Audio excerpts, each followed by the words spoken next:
Hello and welcome to Life Beyond the Numbers, the podcast for people who are curious about how to have a more fulfilling work life. We live in a world largely driven by numbers, logic and reason. But how we feel at work and about our work impacts us, our organisations and society. There is a relationship between the numbers of our organisations and the life beyond the numbers. I'm Susan Michrillon, your host. I've lived and worked in many countries. I've met people who love what they do and people who don't, people who bring their full selves to work and people who won't. But one thing that I've learned that is common to us all is that we are all unique and have unique experiences. And it's helpful to know that there are others who think like we do, or have had struggles too, or have gone where we want to go, or can show us things we didn't know. So join me and my guests as we place a lens on the human side of work life by sharing insights, stories, and strategies to inspire you to let your uniqueness shine through. Well, today I am kind of beyond excitement to welcome Pete Bearder to Life Beyond the Numbers. Pete, you're so welcome. Hello, Susan. The excitement is all mine. Lovely to see you. Lovely to see you too. And the last time I met Pete was in Scotland on the Isle of Bute back in June. And yes. My probably long abiding memory is crying from laughing. So, and people have the tendency to do that when they see me. I think it was more in reaction to you rather than just seeing you. But so I wanted to actually talk about laughter and wonder, Pete, when was the last time that you laughed for the sake of it? Oh, for the sake of it. Probably about a week ago, very occasionally I introduced a little bit of laughter practice into like a morning meditation. And I think that was the last time I did it for the pure purpose of doing it. Sometimes I keep that practice up every day and sometimes it falls out of practice. And I always think when I come back to it, I'm like, why did I stop doing laughter practice as part of my morning meditation?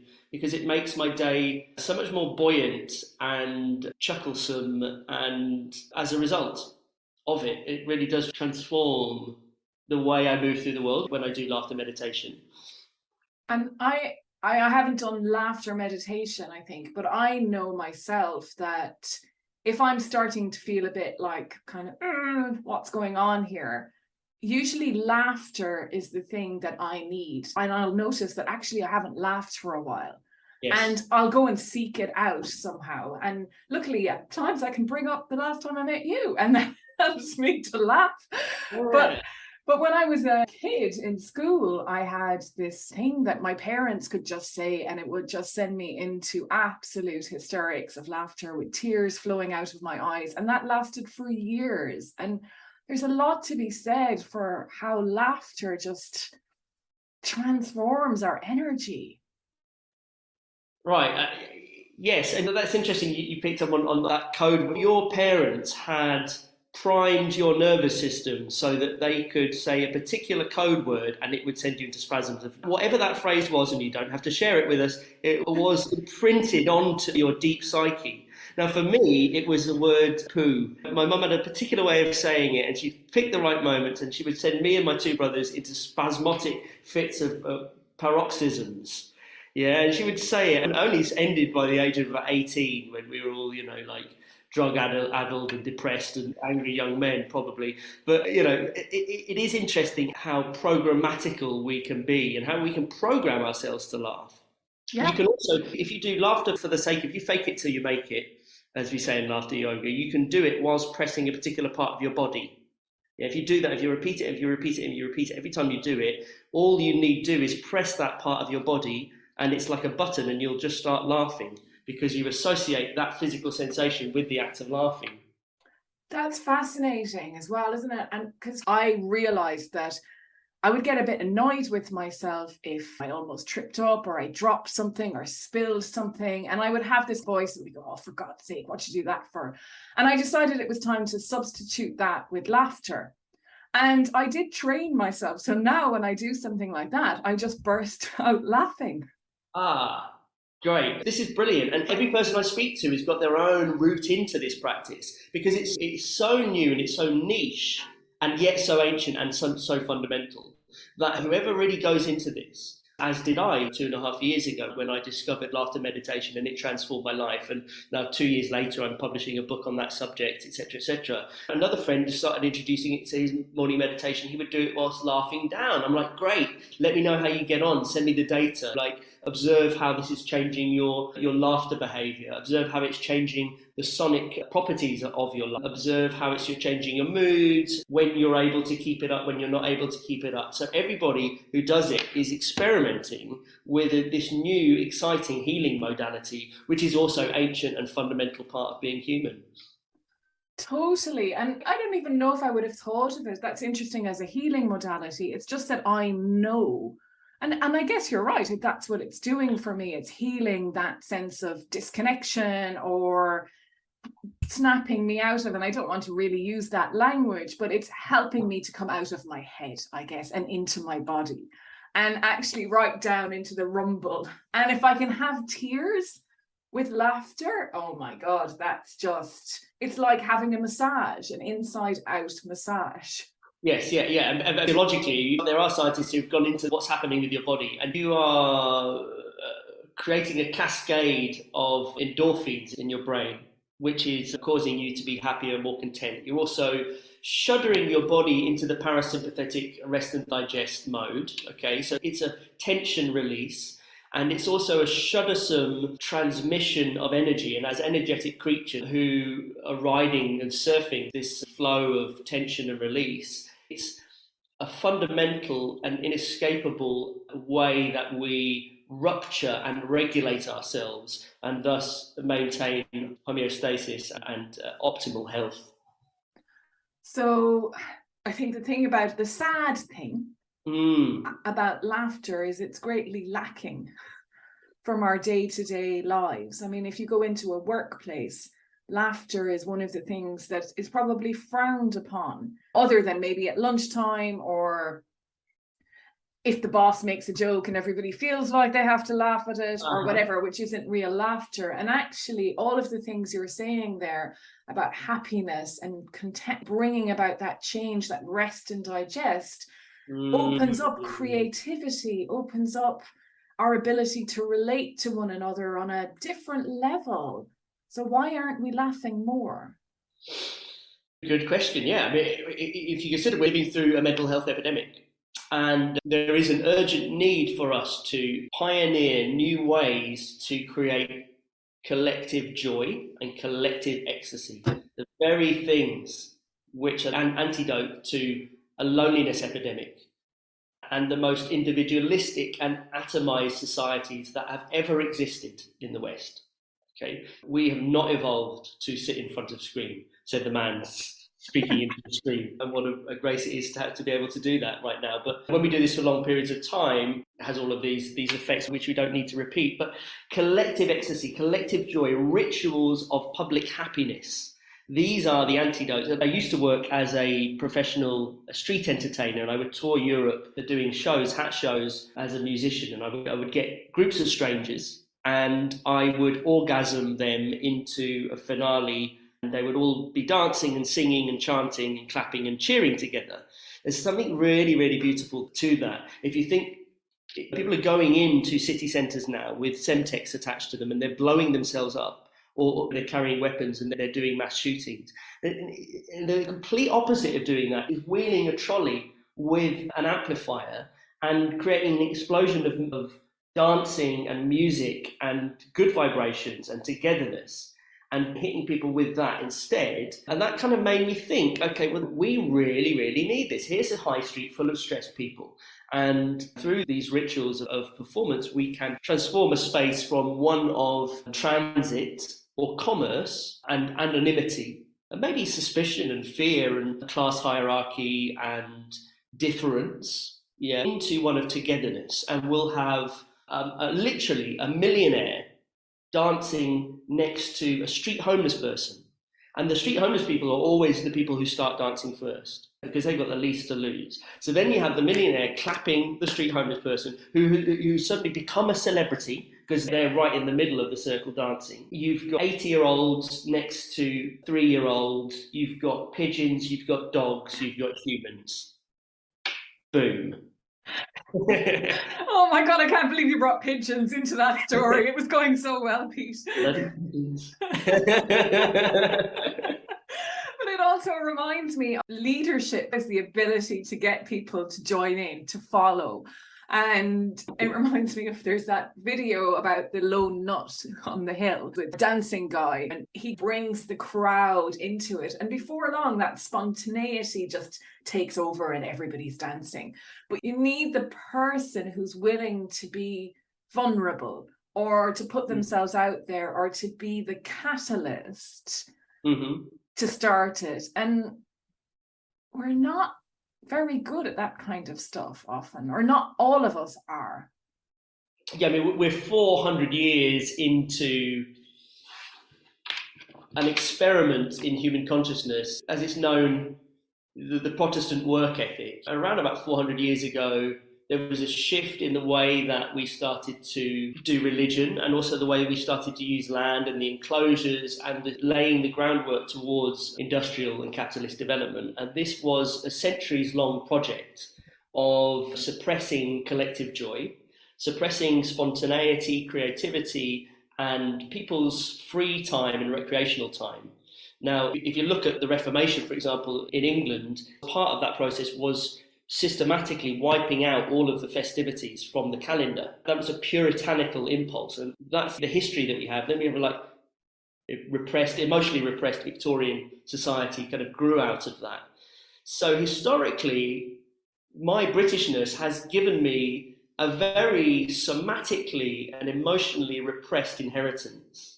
And that's what I feel the people around me are dealing with. And that was the culture that gave birth to the modern work environment, the modern economy that we're all occupying, which may feed into the reasons why we don't feel we can laugh in the workplace, because they're formal, financially driven, hierarchical environments, and hierarchical environments are not comfortable with laughter. Because if you're in a position of authority, you've got a lot to lose by laughing. Was that a deliberate project? Was that a deliberate design, Pete, or was it something that just happened? Obviously, you weren't there at the time, but from your research. Well, there's different ways of interpreting it. I mean, you could say it's just a consequence of society complexifying itself and an accident of geopolitics and environment and geography. But you could also say that it is a deliberate design by people in power to cultivate a disciplined and obedient workforce. And I think probably there's an element of truth in both of those claims, right? I mean, suppressing joy just seems like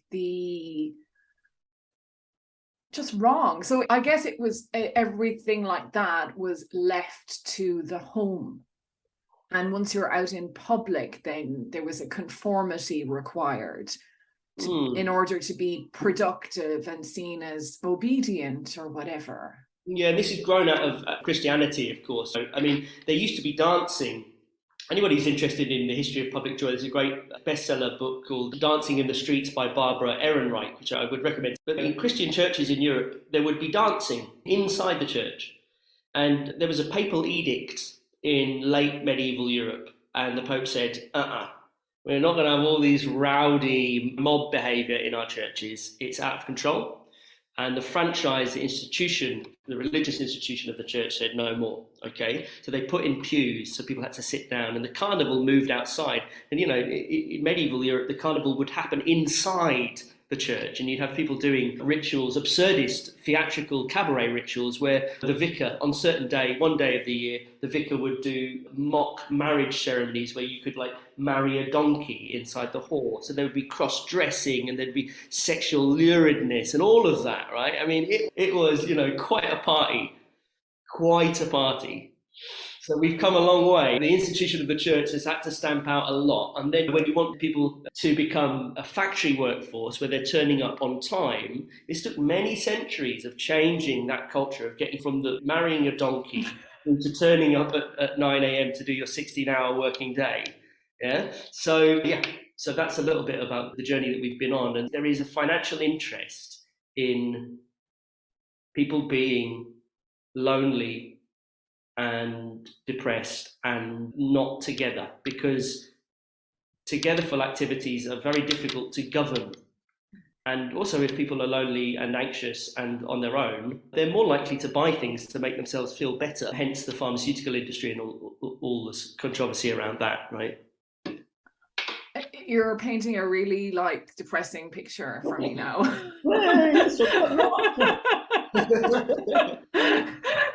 It's like, oh my God, why do we bother at all?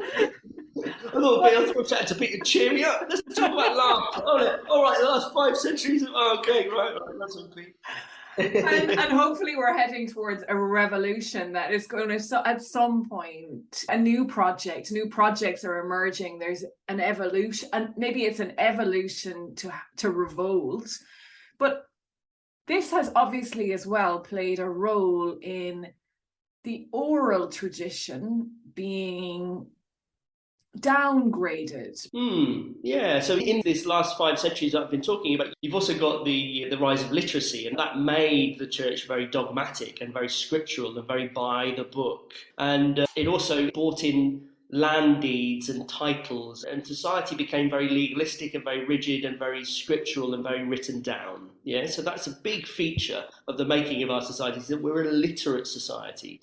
And that means that we've lost the oral culture, which is so rich and alive when we go to other parts of the world and we see just how social and just how verbally proficient people are. If you go to places in Latin America or Africa or Asia, where they, parts of the world where they have strong oral cultures in place, you can have a debate between an illiterate peasant and a professor, an academic professor in a Western country. And if you look at it from the perspective of ancient Greek rhetoric, in terms of the tools of performance and persuasion and the verbal proficiency that person has to make their point, the illiterate peasant will be way above and beyond the literate professor, because they come from an oral culture. It's closer to that ancient fireside tradition of reciprocity and verbal participation, which is one of the things that we've lost.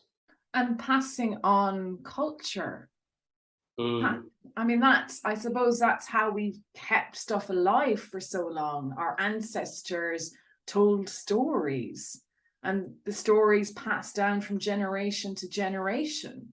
And I come from a nation of storytellers, and even growing up, we were still getting remnants of stories and that old storytelling way. Of course, we just thought they were a bit crazy, the older folk wanting us to sit down and listen to a 30-verse song. But that's gone, that fireside tradition. The Celtic oral tradition is very, very strong. And I'm not so well versed in the history of Ireland, and maybe you could tell me a few things about that. But certainly in Scotland and Wales and in Ireland as well, I mean, it was a systematic suppression of Celtic bardery. It was part of the imperialist project of enclosure. Once the enclosures of public land and space and wealth had been carried out in England, it got exported, of course, to the Celtic nations and then around the world. And part of that was attacking the poetry, because the Scottish bards, which were a direct lineage from the Celtic Druids, they were the memory of the tribe. They were the people that conveyed the stories that made the people that they are, because your stories make you connected to the land and your history and your place and each other.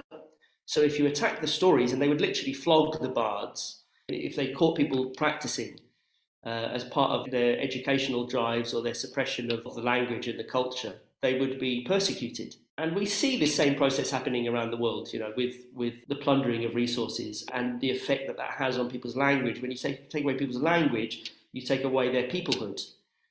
And we're very lucky that peoplehood, that poetic culture, has remained as intact as it has to this day in places like Ireland, because it gives a huge amount of richness, I think. In a way that I came from the southeast of England. That was the first part. That was the first wave, right, of theft. We're talking about these historical processes. That was where it was emanating from, and still is in many ways. And English culture is not a poetic culture. When people say, "What do you do?" I'm a professional poet and writer. Well, people would say, can you even do that? Is that even a job? And partly that says something about the financial system that we work in, but it also says that within that, there's also like, hang on, is that an actual job? Is that something that you can actually dedicate your life to? That's something you should be working to.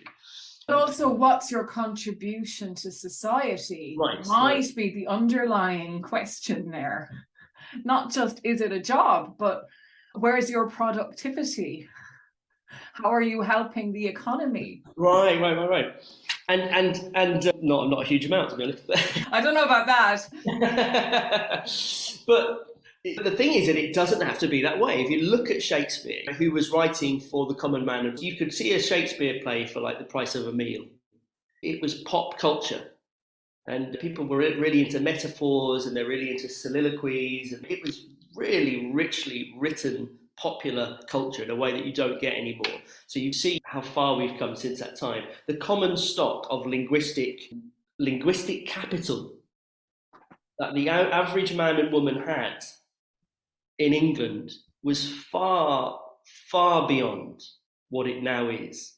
And that's precisely because of 5 centuries of a system which systematically suppresses creativity and art in the name of profit and efficiency and theft. I would say I want to name that, because that is the system that we're living in. So where do we go from here?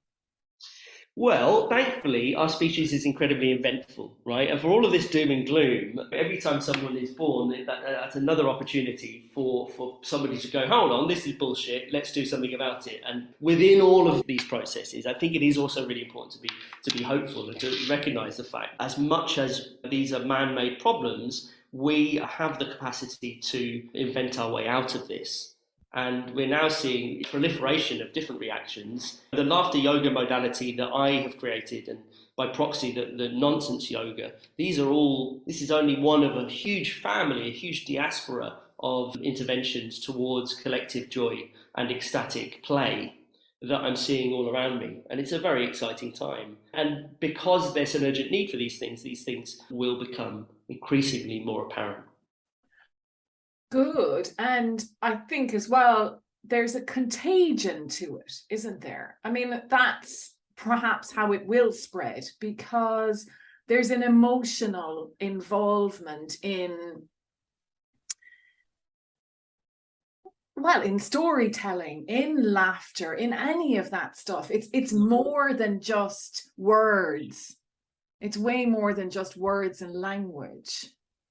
That's it. That's it. Because we live in a literate society, elements like laughter, which is part of the oral tradition, which I think is something that you've picked up on, disappear. They shudder off into the ephemera of history.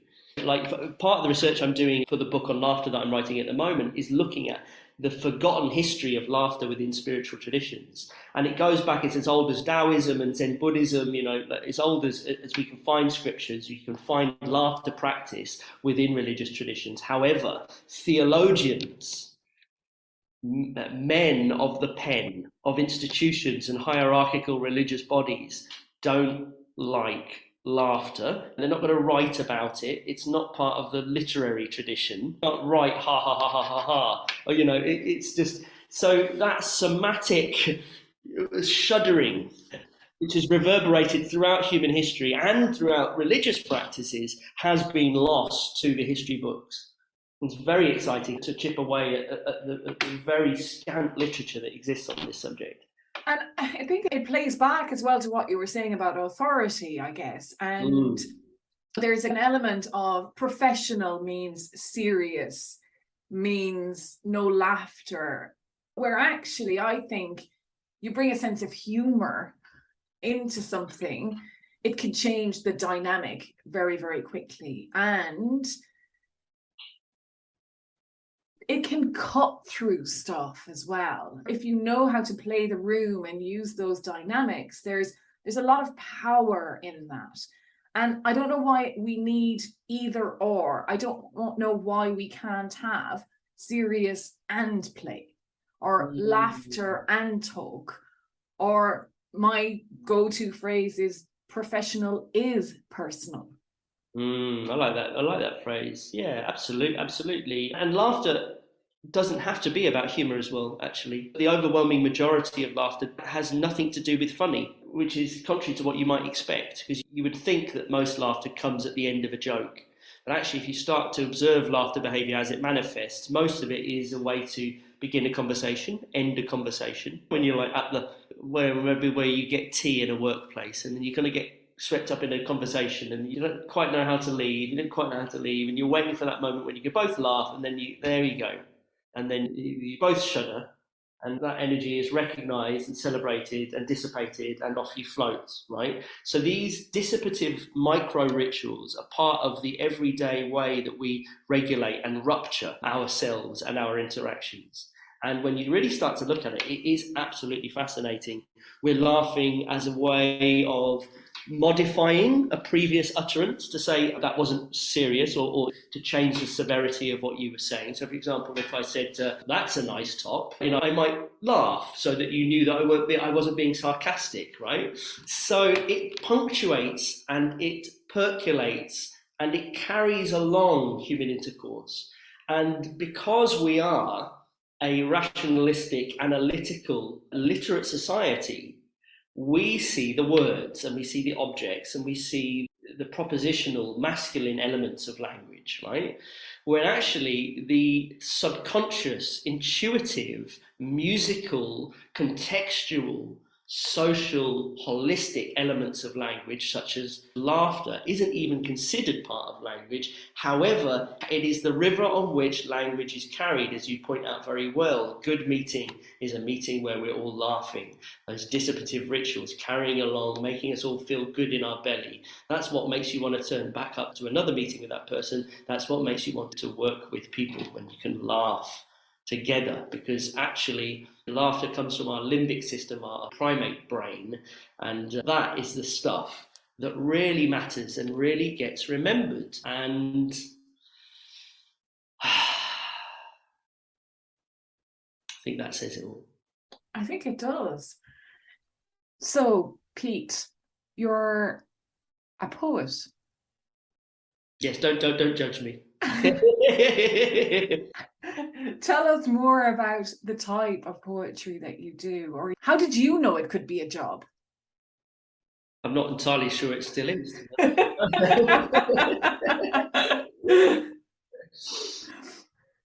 I was very lucky enough to be inspired by spoken word artists back in around about 2005, and seeing people get on stage, people in my hometown of Oxford, people like Steve Larkin, people who were putting on slams. And I was going to these events, poetry slam competitions. I was going to these events, and for the first time I'm going, wow, this person is, doing the oral tradition in a way. I didn't even know what the oral tradition was, but what I was looking at was like pushing all my buttons. It was funny. It was politically outspoken in a funny, educative and clever way.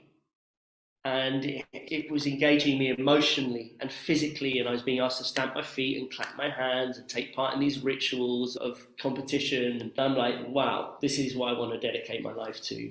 And it's great that this is what my last book was about, how that oral tradition has come back to life in the context of all of these issues that we've been talking about.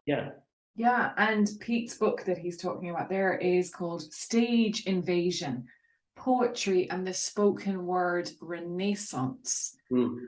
And it's funny, that word Renaissance, it's the first line I remember learning in school in history when I went into secondary school. And we did our history through Irish because I went to an all-Irish school. And the line, I can still see it on my copybook. It was the first line I wrote down in that class, which was Cialim Renaissance à vrai, which means Renaissance means rebirth. So is it a rebirth of poetry, or is it a shift in how are we changing poetry? Is it evolving with us? Yeah, in some sense, it is a revival, and you could say that there's this newness to it. But also, if it is a revival, it has deep, sprawling roots, actually. So the oral tradition, for all of the celebration of newness, actually, you're embellishing on a very long tradition. The oral tradition is deep, fundamental part of the human experience, and is hugely complex, more complex than is the written tradition. Some scholars of orality would argue it's not uncommon for a poet in an oral society to be able to recite an epic poem of the equivalent length of 13,000 lines. That takes about 10 hours. They're able to remember that, but A, because they have trained and brilliant memories, but also because they're skilled improvisers. This isn't word for word. There is no word for word. There's no written down, right? So they're freestyling, and they are skilled social interlocutors who are able to read the room and to music grow their narrative around a rhythmic structure for hours on end, often to a musical backing. And the harp and stringed instruments have an ancient spiralling dance of chromosomes together. I actually work with a harpist now, an orchestral harp, and we're going to be touring a show next year called The Garden of Madness. It's going to be me and Emmy the harp, and I'm very excited. And yeah, as an Irish person yourself will know, the harp and the human voice have evolved together. They deserve to be together. And when I first jammed with Emmy the harp at Shambhala Festival last year, I said, listen, at 4 o'clock I've got a show on that stage. It would be great if you could come and do like maybe 1 or 2 songs, poems for me. And it was so beautiful that she ended up doing the entire hour, and everybody at the end of the set was just like, whoa, and I was just like, whoa. And now we're recording an album together and planning a tour next year. So that's exciting. That's really exciting. And the harp is our emblem. So the harp in Ireland, very, very deep tradition as well. And that's so interesting. I wonder if that's how it has evolved as well in Ireland, where the harp and the spoken word done together.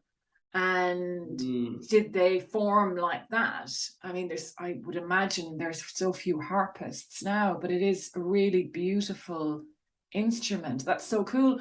Are you coming to Oxford? I will likely be coming to Oxford, yes, because I used to live there, so I've got lots of friends there, and that's where I started, so that's, Cowley Road and all that whole kind of stuff. That's where I used to put on cabaret nights in my 20s, and used to have, I remember we did one night called Drunken Poets. I was talking about this the other night. We did a night called Drunken Poets in Drag, where all the poets had to be in drag and they had to be drunk before getting on stage. We did 2 of them. One of them was one of the best gigs I ever put on, and the other one was one of the most disastrous. So yeah, an interesting experiment in poetry. The relationship between poetry and harps is one thing. The relationship between poetry and alcohol is quite another. Well, let's formalise it. Again, another tradition of the Irish, I think, but let's not go there.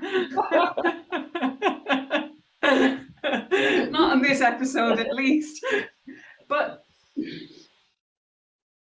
so I suppose what I think is we've lost out somehow by relying on the written word so much and so literally as well.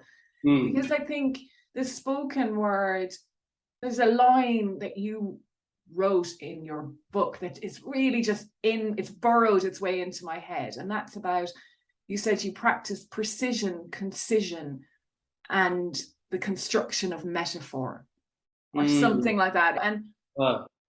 And I find that amazing because, look, I'm talking too long to get to the point, but there is something about being concise, precise, and metaphors, because I don't know, we realize how much we use metaphors day to day, but we won't write them because in writing we become formal.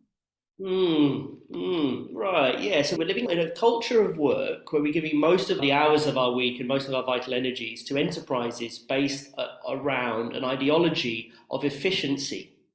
Okay, so metaphors and figurative language, the flowerfulness of language, is suppressed in that environment. So it suppresses people's imagination if we're constantly writing things where the natural urge of language, and remember, like language is like all phenomena, is a biological one. It swirls and it eddies and it sparkles and it flowers and it goes on pointless missions. And there's a strivance towards beauty as an emanation of one of the deep structures of the universe: creativity, imagination, the drive towards beauty, and language is no different. And that's why there's all these redundancies. The oldest academic profession is rhetoric, the study of spoken figures of speech and how to use them persuasively. And the ancient Greeks, and that was still growing out of this oral culture, had the art form of using the efflorescence of speech beautifully and persuasively, and to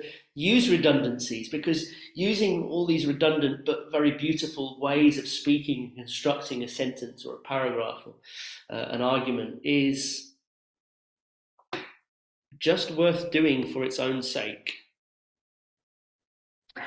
Just worth doing for its own sake, absolutely. As well as all the other reasons. No, but I think what I kept thinking about as well as I was researching this is you talk about in the book the body and how much the body is involved in spoken word. And I suppose it's something, again, we kind of go to work from the head up, don't we? There's that emphasis on the brain, and it's like the body's a taxi for the head, which carries the brain power.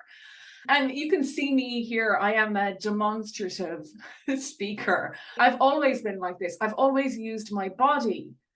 And I didn't actually realize that or make that connection so fully until I read it in your book. And when I'm facilitating a workshop or on top of a room, whatever it is, I come alive, and all of me is in that space. It's my energy, my body. And what's the difference in bringing our body into it, Pete? If you look at like people like T.S. Eliot, who are kind of like high priests of the poetic canon in England, these are people who very much, the literary tradition has suppressed the body and it's fetishized text. And if you go to a creative writing course, you're told that poetry should be efficient and it should be short and it fit within the box, the refrigerator of the page. But actually, where it really comes to life and where it really connects with people when you publish it in person is as a somatic, energetic exchange. And that doesn't necessarily mean that you're going to be waving your arms around and shouting and singing.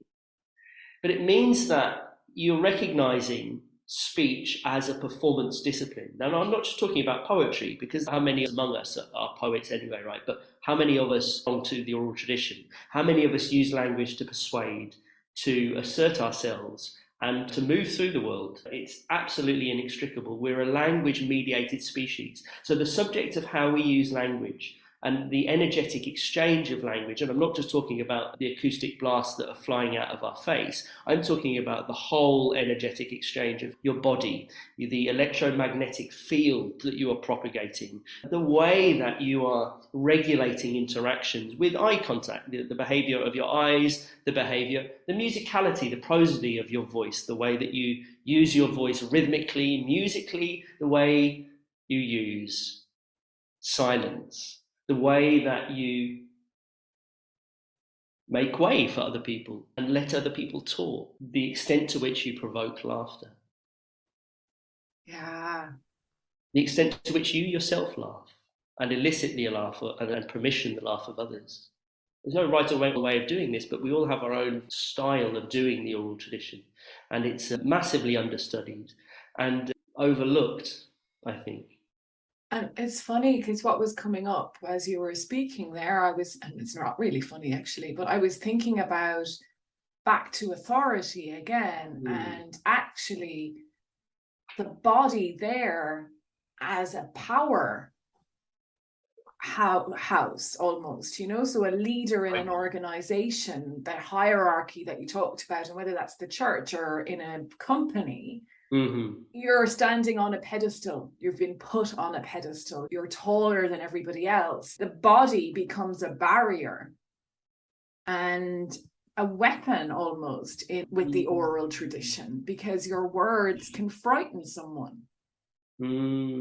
Yeah, and there's the class and power and gender, all these are encoded into the way that we use our body. I mean, there's been various studies into the correlation between gestures as we speak and one's class. And some studies have concluded that if you're of a place of socioeconomic elevation, you're less likely to be exuberant in your physical gestures.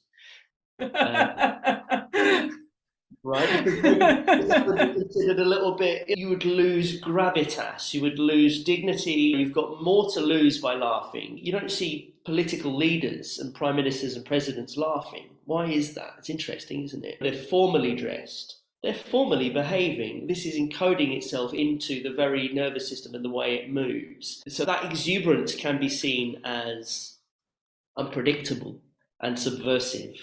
And yeah, like you say, the body, yeah, absolutely. I would agree with everything you said. Thank you very much. That was too easy. I also realised that I come from the wrong end of the socio-economic spectrum. I'm not polished enough and whatever, but you know, it is really fascinating. See, by the way, you move your hands. I think it's when I laugh, you can see my tonsils. But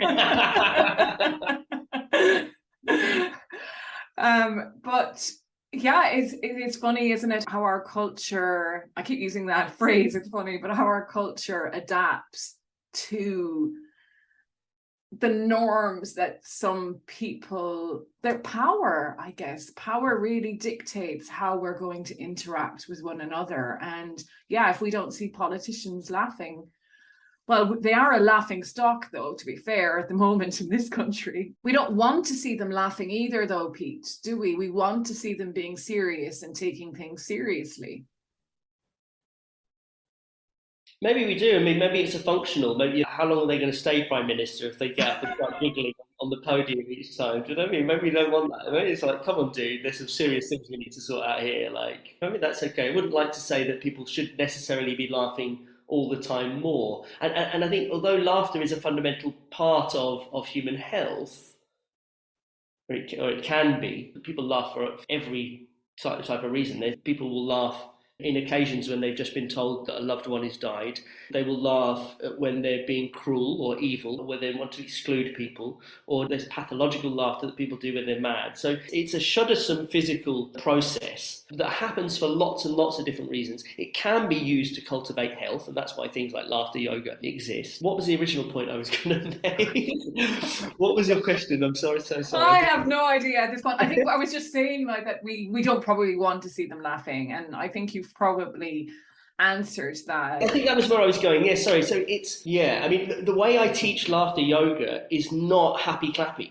I'm not really down with that whole happy clappy thing. Yeah, for me, it's like we are dealing with a high octane physical process, and within that laughter, just below the surface is tears. Because to the extent to which this world is comic is the equal extent to which it is tragic. And it is comic because it's tragic, and it's tragic because it's comic. And these two yin yang are spinning around each other. And very frequently when I teach laughter yoga, people, as we get towards the end, will start to cry. And we or halfway through, in my case.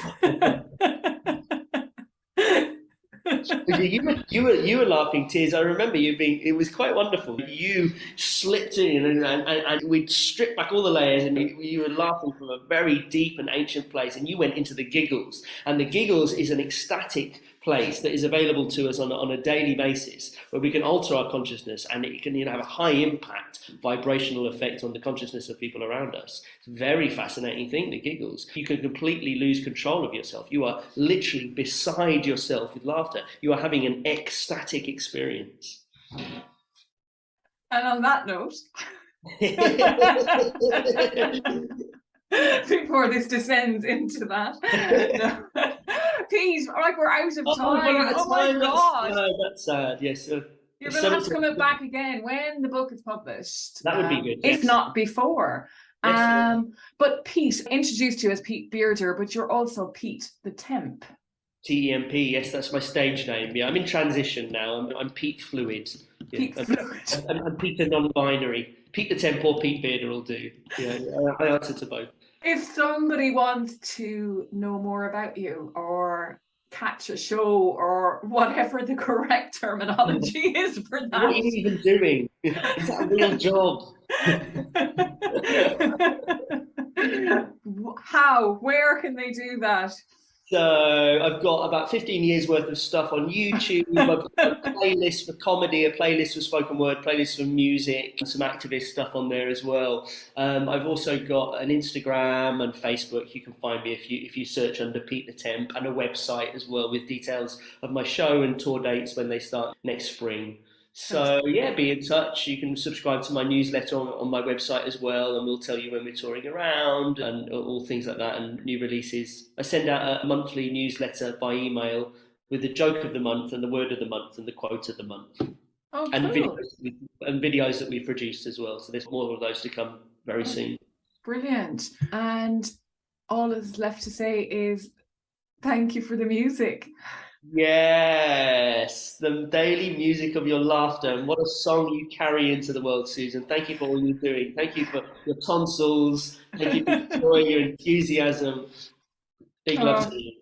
It's been a pleasure, Pete, and we must do this again. Let's do it again. All the very best. Take care. Thank you so much for listening. I hope you've enjoyed the paths we traversed on today's episode. If something rang through for you, be sure to let me know. Or maybe you can share this with someone in your life who would benefit from listening too. And if you enjoy helping others, I'd be so grateful if you would leave a review, so that people who might also be curious about their own life beyond the numbers can discover this podcast too.